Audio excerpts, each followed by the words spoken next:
ಈ ಲಕ್ಷಣಗಳು ನಿಮ್ಮಲ್ಲಿ ಇತ್ತು ಅಂತಂದ್ರೆ ನಿಮ್ಮಲ್ಲಿ ವಾತದ ಎನರ್ಜಿ ಅಗ್ರಿವೇಟ್ ಆಗಿದೆ ಅಂತ ಅರ್ಥ. ವಾತ ನಮ್ಮಲ್ಲಿ ಜಾಸ್ತಿ ಆದಾಗ ನಮ್ಮಲ್ಲಿ ದೇಹದಲ್ಲಿ ನೋವುಗಳನ್ನ ನಾವು ನೋಡ್ತೇವೆ. ಕುತ್ತಿಗೆ ನೋವಾಗಿರ್ಬೋದು, ಬೆನ್ನು ನೋವಾಗಿರ್ಬೋದು, ಜಾಯಿಂಟ್ ಪೇನ್ಗಳಾಗಿರ್ಬಹುದು. ಸೊ ವಾತದ ಒಂದು ಲಕ್ಷಣ ದೇಹದಲ್ಲಿ ನೋವುಗಳನ್ನ ಕ್ರಿಯೇಟ್ ಮಾಡೋದು. ಎರಡನೇ ಮುಖ್ಯವಾದ ಲಕ್ಷಣ, ವಾತದ ಪ್ರಭಾವ ನಮ್ಮ ದೊಡ್ಡ ಕರಳಿನ ಮೇಲೆ ಜಾಸ್ತಿ ಬೀಳುತ್ತೆ. ಸೊ ಅಲ್ಲಿ ನಮಗೆ ಬ್ಲೋಟಿಂಗ್ ಆಗೋದು, ಗ್ಯಾಸ್ ಫಾರ್ಮೇಶನ್ ಆಗೋದು, ಇದೆಲ್ಲವನ್ನ ನೋಡ್ತೇವೆ. ಹೊಟ್ಟೆ ಉಬ್ಬರ ಅಂತ ನಾವೇನಂತೀವಲ್ಲ ಅದು. ಸೊ ದೊಡ್ಡ ಕರಳನ್ನ ಅದು ಪ್ರಭಾವಿಸುತ್ತೆ, ಅದು ವಾತದ ಲಕ್ಷಣ.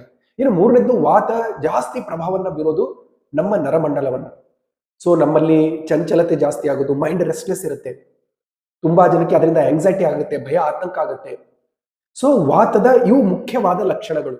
ಸೊ ನಾವು ಜನರಲ್ಲಿ ಏನ್ ಮಾಡ್ತೇವೆ, ಆ ಸಿಂಪ್ಟಮ್ಸ್ ಗಳ ಜೊತೆ ಹೋರಾಡ್ಲಿಕ್ಕೆ ಶುರು ಮಾಡಿಬಿಡ್ತೇವೆ. ಆ ಸಿಂಪ್ಟಮ್ಸ್ ಗಳನ್ನ ಸಪ್ರೆಸ್ ಮಾಡುವ ಪ್ರಯತ್ನವನ್ನ ಮಾಡ್ತೇವೆ. ಆ ರೀತಿ ಮಾಡೋದಲ್ಲ. ಆ ಸಿಂಪ್ಟಮ್ಸಿನ ಮೂಲ ಏನು, ರೂಟ್ ಕಾಸ್ ಏನು, ವಾತ ದೇಹದಲ್ಲಿ ಅಗ್ರಿವೇಟ್ ಆಗಿದೆ. ಸೊ ಆ ವಾತ ಅಂದ್ರೆ ಏನು, ಯಾವ ಆಹಾರಗಳನ್ನ ಸೇವನೆ ಮಾಡೋದ್ರಿಂದ ಅದು ಜಾಸ್ತಿ ಆಗುತ್ತೆ, ಮತ್ತೇನು ತಪ್ಪುಗಳನ್ನ ನನ್ನ ಜೀವನ ಕ್ರಮದಲ್ಲಿ ನಾನು ಮಾಡೋದ್ರಿಂದ ವಾತ ಅಗ್ರಿವೇಟ್ ಆಗುತ್ತೆ. ನಾವು ಅದನ್ನ ಯಾವಾಗ ಅರ್ಥ ಮಾಡಿಕೊಂಡು ಆ ವಾತದ ಎನರ್ಜಿಯನ್ನ ಬ್ಯಾಲೆನ್ಸ್ ಮಾಡ್ಕೊಳ್ತೀವೋ ಈ ಸಿಂಪ್ಟಮ್ಸ್ಗಳು ನಿಧಾನಕ್ಕೆ ತಾನೇ ಕಡಿಮೆ ಆಗುತ್ತೆ. ಅದಕ್ಕೆ ವಾತದ ಸಮತೋಲನ ಯಾವ ರೀತಿ ಮಾಡ್ಕೊಳ್ಳೋದು, ಆ ವಾತ ಅಂದ್ರೆ ಏನು, ಅದರ ಅಸಮತೋಲನ ಯಾವ ರೀತಿ ಉಂಟಾಗುತ್ತೆ, ಇದೆಲ್ಲವನ್ನ ನಾನು 3 ದಿವಸದ ವರ್ಕ್ಶಾಪ್ ಅಲ್ಲಿ ತಿಳಿಸ್ಕೊಡ್ತೇನೆ. ಸೊ ಆ ವರ್ಕ್ಶಾಪ್ ಯಾರಿಗೆ ಜಾಯ್ನ್ ಆಗೋದಿದೆ, ಕೆಳಗಡೆ ವಾಟ್ಸ್ಆಪ್ ಗ್ರೂಪ್ ಲಿಂಕ್ ಇದೆ, ಆ ಗ್ರೂಪ್ ಅನ್ನ ನೀವು ಜಾಯ್ನ್ ಆಗ್ಬೋದು.